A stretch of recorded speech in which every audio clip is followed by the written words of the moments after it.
But when you go out of your area, I mean, I grew up with a lot of beer. I grew up with a lot of vodka. And I grew up with a lot of brandy. But there's some people like you have, and you have a history that whenever you drink tequila, you get drunk really fast, or you have a hangover. Shouldn't drink it. So first of all, avoid anything that's going to make you sick. And you know it's going to make you sick. Okay, if you end up in the bathroom with your head over a toilet because you drank it, you know that's not what you should be drinking. First of all, it's actually dumb to drink anyway. I mean, my grandmother simply told the grandchildren, said, only a fool drinks, and we've got a family of fools. Mm-hmm. So, yeah.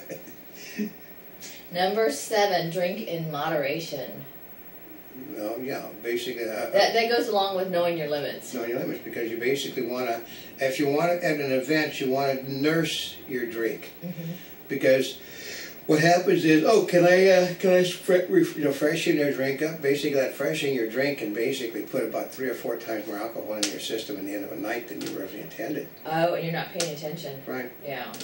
Number 8, drink only one type of alcohol. Yep, because when you mix it, that's when you have a problem. Because they have an interaction. If you mix beer with whiskey, you end up with a Boilermaker.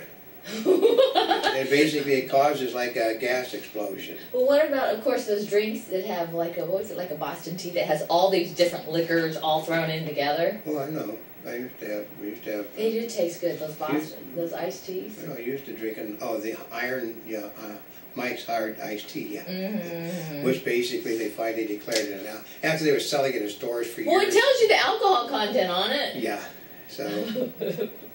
Number 9, choose light liquors over dark. I always preferred dark over light because I thought the dark was a bit, a lighter liquor basically can alcoholize faster than a darker liquor because a darker liquor basically keeps everything locked inside. You ever seen a commercial where it says, why do, basically they said like squirrely beer is put in light containers.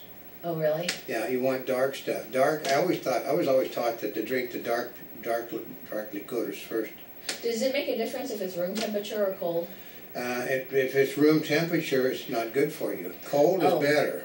Actually, here's one I should add is don't drink through a straw. No. Okay, those little Swizzle sticks that they put in the drinks that are hollow, you're not supposed to drink through those. I see people, first of all, it's just not cool to drink through the straw. But here's the other reason is I have heard this, that if you drink through the straw, you get drunk faster. Yeah, because there's a reason for that. The alcohol settles at the bottom. What you want to do with the Swizzle stick, if you get a Swizzle stick... Oh, if you drink through the straw, you're going through the bottom first. You sit there, what you do is you get a Swizzle stick, you stir the whole drink up, and then you spread the alcohol throughout the drink. What happens is the alcohol and the water don't mix. So what happens is if you're drinking out of the little Swizzle stick thing, you're drinking the alcohol in first almost always. Number 10. Alternate with non-alcoholic drinks. As you can tell, we're adding things along the way. No, that's a no-no. Alternate? You want to alternate with a non-alcoholic, non-sweet drink. Oh, actually I should write that down. Mm-hmm. Non-alcoholic, non-sweet drink. That's right. And non-caffeinated. Oh, which leads us to number 11, which is drink only. Well, you drink and other drinks, right? But don't mix it with prescription medications, smoking, drugs. I can guarantee you, I know a couple of actors. I know this sounds like common sense, but don't mix it. It is common sense. 2 actors died from, one actor died, he basically had a tooth extracted. Yeah. And he went to the restaurant, he's basically cleaning out the thing with whiskey, and swallowed some of it. The medication that he had killed him. He didn't realize that, it's an old Irish way of basically handling tooth extraction. You sit there in the mouth, but he didn't spit it all out. He swallowed some of it because he liked to drink. I also know another actor that basically, he'd been on flu medication, and they took a drink, and basically they said he was like in a coma for 3 days all by himself, dying from it, and nobody knew that he was that way because it basically it killed him, the flu medication and the alcohol. It doesn't and see, part of it is you don't think, because actually that's not even prescription medication. Not even prescription medication. It's because those are not intended to drink with alcohol. No, I mean, and it could even be like a sinus medicine. Yeah, anything. You don't mix medication. Do not mix medication, period. A simple thing as I think as a Novocaine shot in the jaw was all it took, because the Novocaine it basically is a narcotic. A lot of narcotics are not narcotics, is what it amounts to. You don't even think about it. Number 12, hydrate, hydrate, hydrate. The more water, the better. Yeah, well, because actually it's why you're always better off to drink warm beer than cold beer, because you're basically getting rid of it and you're having to drink other stuff to fill up. So. Oh, because if it's warm, it doesn't stay with you as long as the cold, right? Cold beer will stay with you. A cold drink will stay with you, but you can't get warm drinks, because warm drinks, what you do is you tell them no ice. And because they're secretaries for that, because you get a lot bigger drink if you tell them no ice. And because you're cheap. And it's because it's warmer, you can sit there and nurse it longer than you can a cold drink. Oh, that's a good point. You also and you spend less on your alcohol. That's right. Yeah. Number 13, enjoy yourself and do something other than drinking. Oh yeah. Yeah. There's a lot of fun things you can do other than drinking. Yeah. I mean, need we say more? But part of it is if all you're doing is drinking and drinking and drinking, guess what happens? You get drunk faster. You get drunk faster. You're more likely to have a hangover. No, I mean, I know I used to go to parties when I was younger, and the young lady I was with basically would go out and have a good time, and they just keep bringing me glasses, and I'd sit there and watch the fun going on, but I wasn't dancing with her, because she was busy dancing with everybody else, so she didn't drink, so she also couldn't drive, which caused a problem. Number 14, take a breathalyzer test. You'll always flunk it. So part of it is there's a lot of people that don't have their own breathalyzers, because that's what the highway patrol use. However, you can buy these things if you're planning on drinking. You can get them in the cars, or equipped in the cars, but the car has an automatic shutoff system. That if you've had a DUI, that could happen to you. And you can just buy them on cars too. I know actors, major A-team actors that basically have it because they don't want to get caught drinking and driving, so they have a breathalyzer in their car. And if they blow into the breathalyzer and it shows that they're drunk, they call a cab or something to take them home at night. Which actually is kind of a smart idea. Yeah, don't you think? Number 15, get some fresh air. That one, okay. But it's got to do with the fact that basically you've been drinking, you smell like you've been drinking, and the room smells like alcohol. And guess what would happen if you were in a car and the police stopped you? They know that you've been drinking because they can smell the disinfectant in a car. And it's really strong. Yeah, they know that you've been drinking. Basically, it's a dead giveaway. What you want to do is to drive with your windows open. It also kind of wake you up. Yeah. Yeah. So you want, because it's cooler, and the whole thing about you want to stay cool if you're drinking, not hot. Number 16, take your vitamins. That one, certain vitamins will help you escape hangovers. Other vitamins basically are not going to help you a whole lot. I've heard like vitamin B's are always good. Yeah, but some vitamin C's can help. Yeah, but some of the vitamins just hurry the hangover along.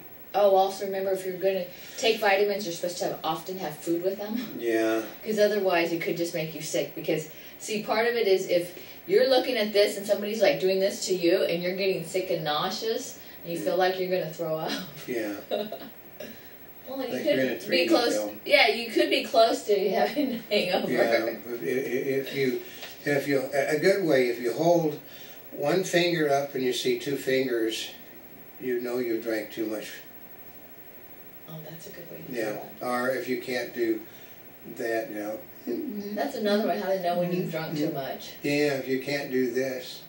Actually, I have been drinking beer, so it doesn't have the effect on you. Yeah, we could do that. How to know when you've drunk too much. The only thing with that is if you don't know if you've drunk too much, right, you probably won't know enough to do it. You can identify if somebody else has drunk too much. Yeah, and why they don't do this stuff anymore, because I could sit there and do this all night long.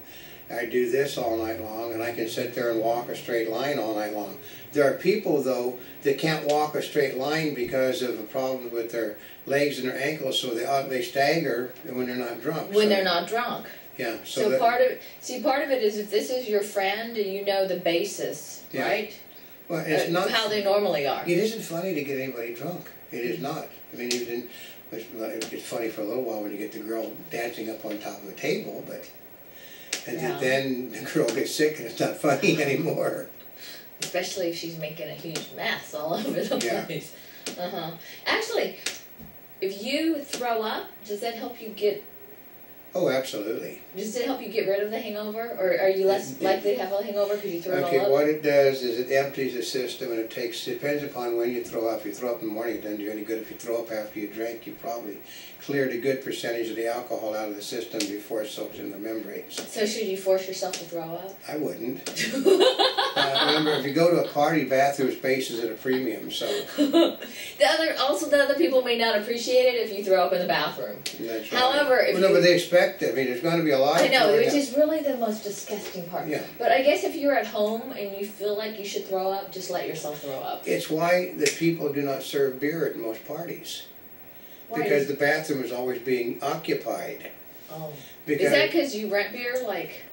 You rent beer, you don't purchase beer, you rent it. And basically the bathroom is always, the line is waiting for people to use the bathroom. And basically, you know, if you're in the bathroom using a toilet because you've been drinking, the people that are throwing up, okay, a person that can't drink will probably always throw up everything they got in their stomach.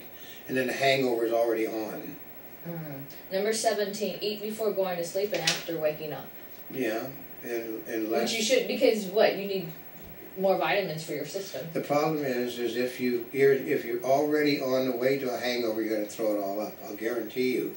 Which actually might be good if you throw it all up. Although it's really kind of disgusting. No, it basically is. You will feel better after a while, but when people are throwing up, that's not a real good thing. First of all, your place stinks. You know, I'm around children. I've had good ones, and when they throw up, you don't want to be around a kid that's throwing up. You don't want to be around somebody. Also, no, to be perfectly honest, my grandfather was one of the people that founded Alcoholics Anonymous because he found he couldn't drink. And basically, I grew up when he would drink before they helped found it. That's how old I am. When he would drink, he would basically, he wouldn't want my grandmother to find out, so he'd go in the bathroom in the lower basement, throw up, and you go down there to do woodwork or something. The place would smell like a brewery. So, and then he'd be come up somewhat chipper, but then he would be down real quick because he was an alcoholic. So that's how I know some of this stuff, folks. Yeah, and last of all, get a good night's rest. Yeah. In a cool environment.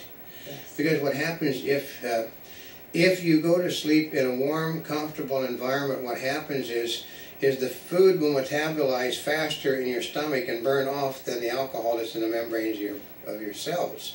So what happens is the food is burning off, the alcohol is setting in. So a warm environment is really going to give you a buzz when you get up in the morning, folks. But a cool, dark environment, basically, it's quiet. Yeah. You'll basically, no loud noise and stuff, and like I said, cool. Cool to where you got to pull the blankets over your head. That will slow down the metabolism because you're better off being awake when whatever is going to hit you, because what happens is in the morning, basically, they wake up. It's that, like they've had in the bad movies, like wakes up. Oh, they wake up and, oh my God, like then they fall over a thing. That's basically guys that have written those in the movies from experience. From experience. All of a sudden the curtains come open and they think the world has ended. So I know.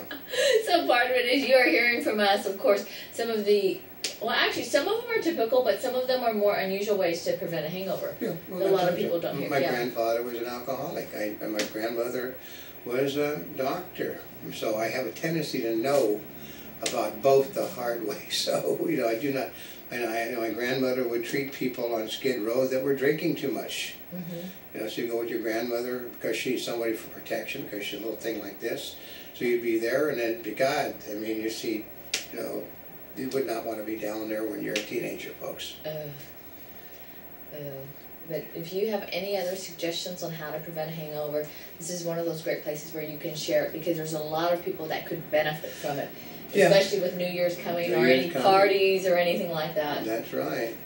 So until next time, this is Old Camp. And this is not a spring chicken. We're here yesterday, today, and tomorrow. And for more information, you can always go to www.montybubbles.net on the net. The new site is actually, as you see, it is expanding every day, getting larger. We outgrew the first site, which is still available, but the new site is just exponentially growing. And wherever you're watching us, subscribe to us, follow us daily for our 3D news content. And thank you once again for over 40 million links on the internet.